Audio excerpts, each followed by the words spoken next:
go together and good luck.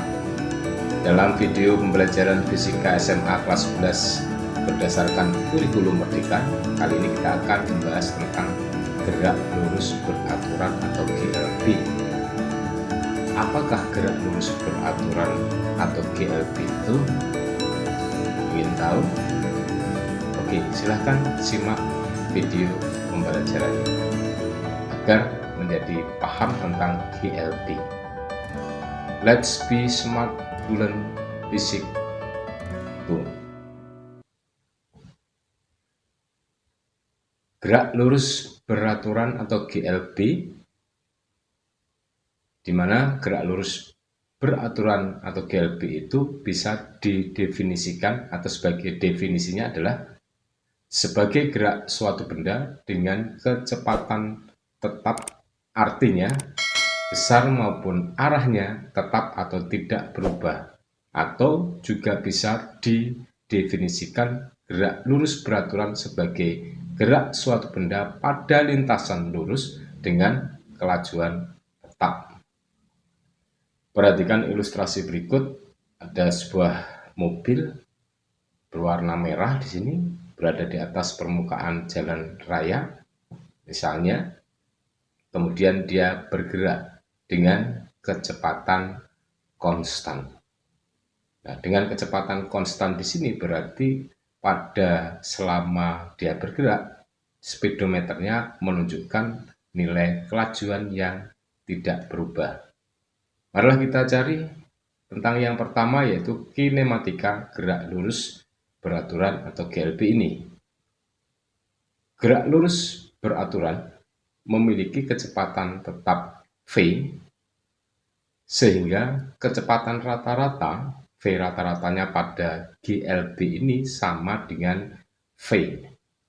Maka V rata-rata sama dengan delta X per delta T, atau delta X sama dengan V rata-rata dikalikan dengan perubahan waktu atau selang waktu, di mana delta X itu adalah perubahan kedudukan, berarti dari kedudukan akhir X akhir dikurangi dengan kedudukan awalnya X awal sama dengan kecepatan kali T akhir dikurangi T awal atau T mula-mula. Jika X akhirnya adalah X dan X awalnya X0, maka X min X0 sama dengan V kali T min 0, sehingga X min X0 sama dengan V kali T, atau juga bisa dinyatakan X sama dengan V kali T plus X0. Sebagai contoh soal, sebuah mobil sedang melaju 90 km per jam berada 100 meter di belakang sebuah hardtop, mobil hardtop yang dimaksudkan, yang sedang melaju 72 km per jam. Kapan dan di manakah mobil tersebut akan menyusul mobil hardtop yang ada di depannya? Coba perhatikan pada ilustrasinya yang ada di sini saya buatkan, yaitu ada sebuah mobil warna merah berada di belakangnya hardtop warna biru sejauh 100 meter. Mobil merah atau mobil satu ini bergerak dengan kecepatan 90 km per jam. Mobil biru atau mobil kedua ini bergerak dengan kecepatan tetap 72 km per jam. Nah, kalau kita perhatikan dia bergerak, kemudian setelah bergerak suatu saat tertentu, mobil merah atau mobil satu berdampingan dengan mobil yang kedua. Berarti mobil satu telah menyusul mobil 2. Saat mobil 2 menempuh jarak S2, maka untuk mobil 1 jarak tempuhnya adalah S1 yang besarnya tentu 100 meter ditambah S2 yang dicapai oleh mobil hardtop. Oke, kita selesaikan. Untuk kecepatan 90 km per jam ini untuk V1 sama hanya dengan 90.000 meter dibagi 3.600 sekon, berarti 25 meter per sekon. Untuk mobil yang kedua, kecepatannya 72 km per jam, diubah menjadi meter per sekon, hasilnya adalah 72.000 meter dibagi 3.600 adalah 20 meter per sekon. Nah, selang waktu mobil, untuk mobil pertama yang merah T1 dan mobil yang kedua hardtop warna biru adalah T2, akan memiliki nilai yang sama saat mobil merah menyusul mobil biru hardtop sebesar kita misalkan T. Dan jarak perpindahan mobil untuk mobil pertama kita nyatakan sebagai S1, mobil keduanya adalah S2. Bisa kita tuliskan T1 sama dengan T2 sama dengan T ya. S1 sama dengan S2 plus 100 meter. S1 itu adalah V1 kali T1, S2 adalah V2 kali T2 plus 100. T1 sama dengan T2 maka diganti dengan T saja. Jadi 25T sama dengan 20T plus 100 sama dengan 25T min 20T sama dengan 100, maka 5T sama dengan 100 sehingga didapatkan T sama dengan 100 dibagi 5 sama dengan 20 detik. Jadi mobil 1 akan menyusul mobil 2 pada waktu yang diperlukan adalah 20 detik. Dari sini waktu yang ditemukan kita bisa mencari berapa S1. Jadi S1 sama dengan S2 plus 100.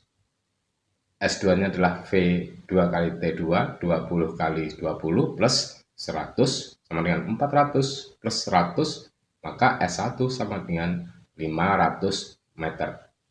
Jadi dengan demikian dapat kita simpulkan kapankah dan di mana mobil merah menyusul hardtop adalah pada waktu 20 detik kemudian dan setelah mobil menempuh jarak sejauh 500 meter. Nah, jadi untuk contoh soal sudah bisa kita selesaikan. Kemudian yang kedua, grafik hubungan perpindahan terhadap fungsi waktu pada gerak lurus beraturan.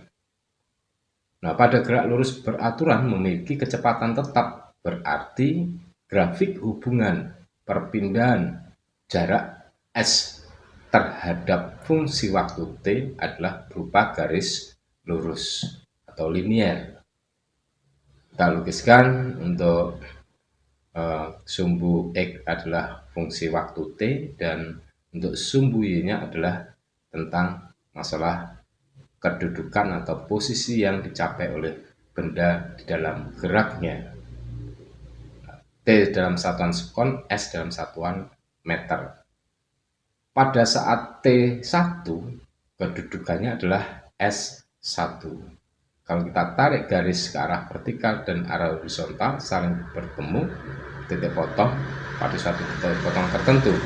Kemudian pada waktu T2 juga demikian, S-nya S2, pada waktu T3, S-nya S3, semuanya menghasilkan titik potong. Dan kalau kita tarik garis antara titik potong tersebut mulai dari awalnya adalah menghasilkan garis lurus, dan kalau kita perhatikan bentuknya adalah miring, berarti membentuk sudut tertentu sebesar alfa dan nilai alfa ini selalu konstan. Dengan menggunakan konsep rumus tang, di mana tangen itu adalah sisi depan dibagi sisi samping, sehingga tangen alfa nilainya konstan besarnya V sama dengan sisi depannya S, sisi sampingnya adalah T, sehingga tang alfa sama dengan V sama dengan S per T. Jadi cukup jelas, dan kemudian kita lanjutkan untuk yang ketiga, yaitu grafik hubungan kecepatan terhadap fungsi waktu. Kecepatan adalah V, fungsi waktunya adalah T pada gerak lurus beraturan. Pada sumbu X sebagai fungsi waktunya T dalam satuan sekon, kemudian pada sumbu Y sebagai besaran kecepatan satuan meter per sekon atau meter sekon pangkat min 1.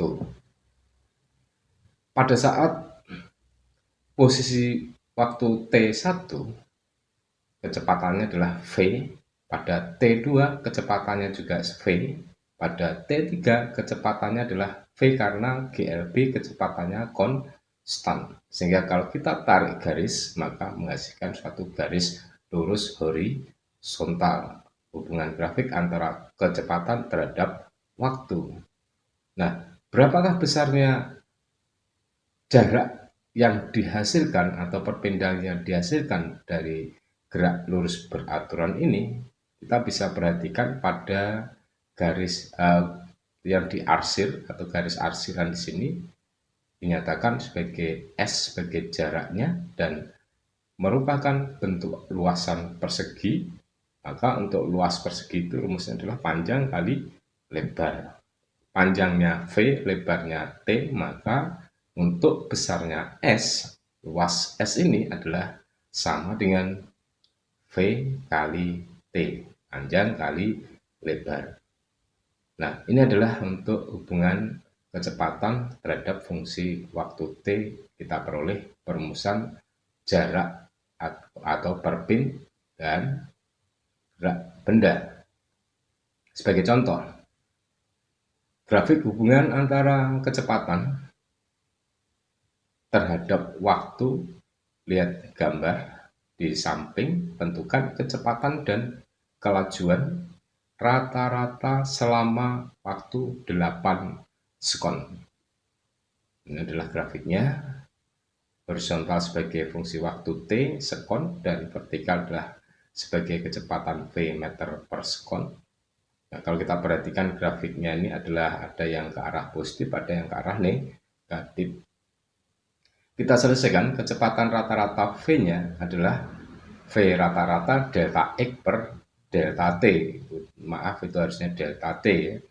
Untuk delta X-nya itu bisa diperhatikan pada grafik nanti di mana besarnya delta X itu adalah merupakan besarnya perubahan kedudukan, dan kalau kita perhatikan delta X-nya di sini adalah pada grafik yang diarsir merupakan terdapat luasan S1 dan S2.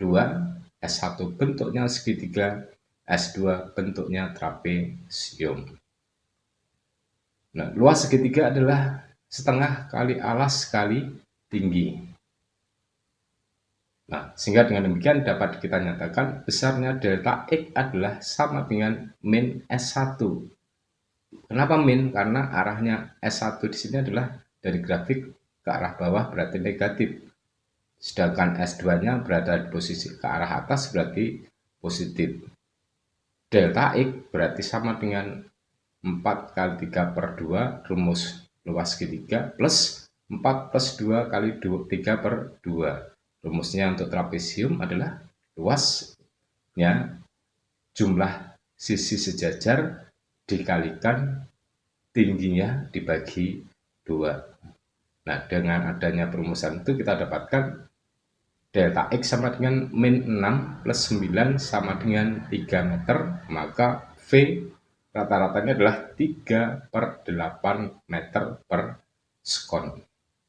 Nah, jadi kita sudah dapatkan besarnya kecepatan rata-rata. Sedangkan kelajuan rata-ratanya, V rata-ratanya adalah kelajuan itu jarak dibagi waktu. Sepanjang lintasannya itu adalah jaraknya.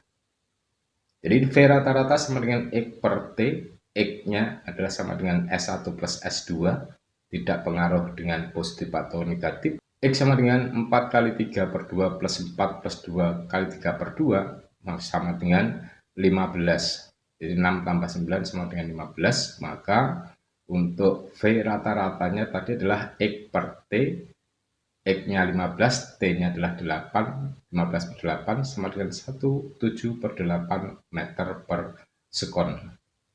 Demikian pembahasan materi gerak lurus beraturan GLB Fisika SMA kelas 11 kurikulum Merdeka. Semoga dapat membantu belajar fisika Anda. Ayo, pintar belajar fisika. Salam fisika, maju bersama. Sukses untuk Anda. Wassalamualaikum warahmatullahi wabarakatuh.